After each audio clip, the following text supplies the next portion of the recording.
On the morning of December 3rd, I had just gotten off work for the weekend ready to get some well-earned sleep. But knowing full well that Kansas City Southern's iconic Holiday Express was on its way to town, I set out to Arlington to pick up one of my friends for the drive out east. After almost 2 hours of driving, we found ourselves in the small, quiet town of Winnsboro, and sure enough, we only had to wait about 5 minutes before we heard the FP9's distinct K5LA.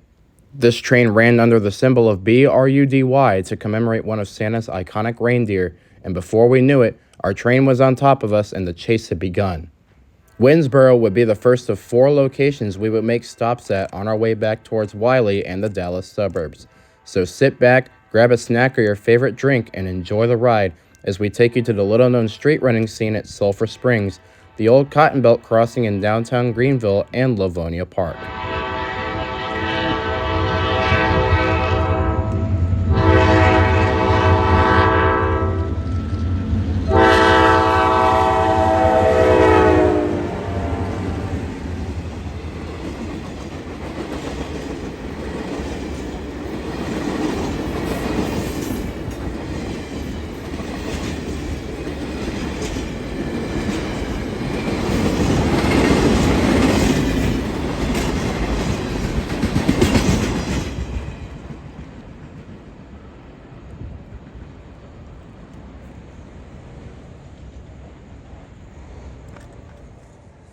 Sulphur Springs is one of the most iconic small towns on the Kansas City Southern system, and it's the head seat of Hopkins County.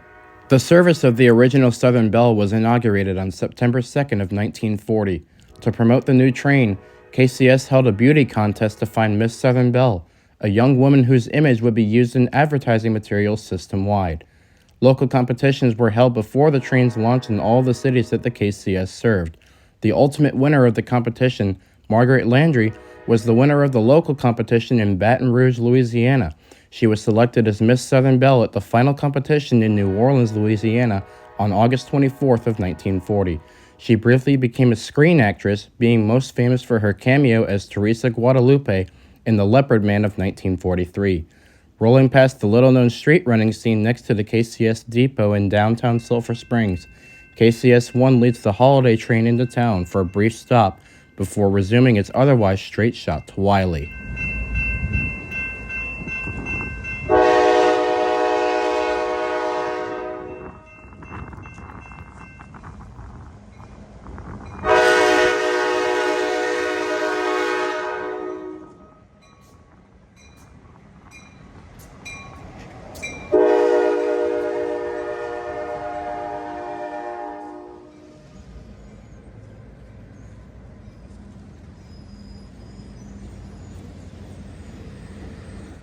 Just before its inauguration, Pullman Standard delivered 3 new lightweight passenger car sets to the KCS for use on the Southern Belle. Each set consisted of a combination baggage RPO dormitory, car numbers 64, 65, and 66, a 74-seat coach chair car, cars 234 Pittsburgh, 235 Joplin, and 236 Texarkana, and a dining observation car, car numbers 54 Kansas City, 55 Shreveport, and 56 New Orleans. After World War II, the train was re-equipped with some new cars built in 1948 by American Car and Foundry and by rebuilding some of the original Pullman Standard cars. 2 of the diner observation cars were rebuilt into tavern observation cars. Car number 54 Kansas City, renamed to Good Cheer, and 55 Shreveport, renamed to Hospitality, remained in Southern Belle service. The new cars built by ACF equipped 2 new consists and entered regular service on April 3rd of 1949. Each of the new consists included 1 combination baggage RPO dormitory, car number 67 and 68, 1 62-seat coach chair car, car number 239 Kansas City, and 240 Texarkana, 2 60-seat coach chair cars, car number 241 Shreveport, 242 Alexandria, 243 Baton Rouge, and 244 New Orleans, 1 36-seat diner, car number 57 Old Plantation, and 58 Mountain Home, and 4 14-roomette and 4 double-bedroom sleepers, cars Arthur Stilwell, Colonel Fordyce, Harvey Couch, Job Edson, Leonore Laurie, Stuart Knott, William Buchanan, and William Edenborn. From the side of Business Highway 69 in downtown Greenville, we find our train once more snaking through a series of sharp curves over the diamond of the old Cotton Belt main line now owned by NETC, a part of the Blacklands Railroad system.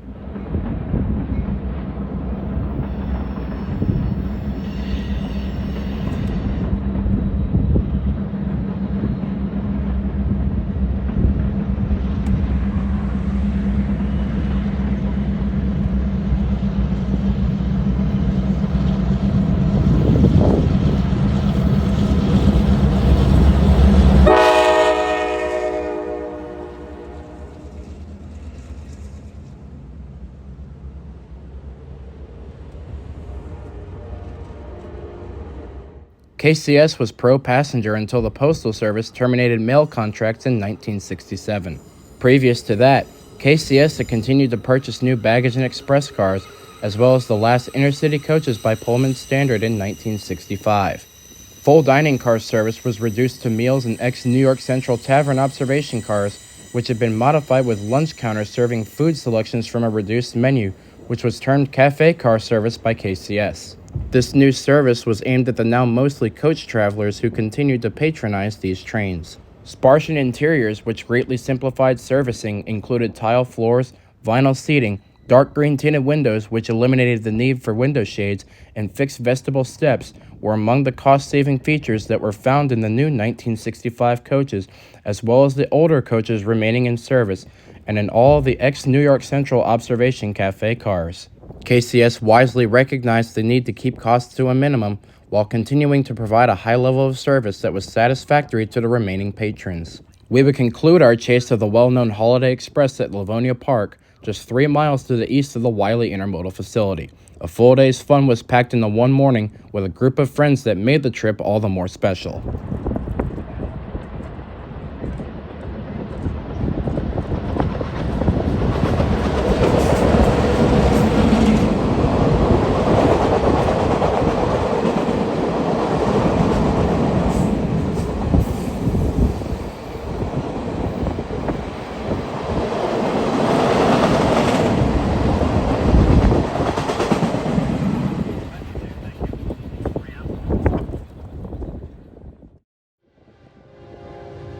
Thank you all for watching this proud presentation of the North Texas Rail Productions. Don't forget to leave a like down below and subscribe to the channel if you haven't already done so, and also feel free to drop a comment on what you would like for me to cover next. Until next time, thanks for watching, happy holidays, and I'll see you somewhere along the rails wherever our paths may cross. This video is copyrighted by Ryan Farkos of the North Texas Rail Productions 2022, all rights reserved.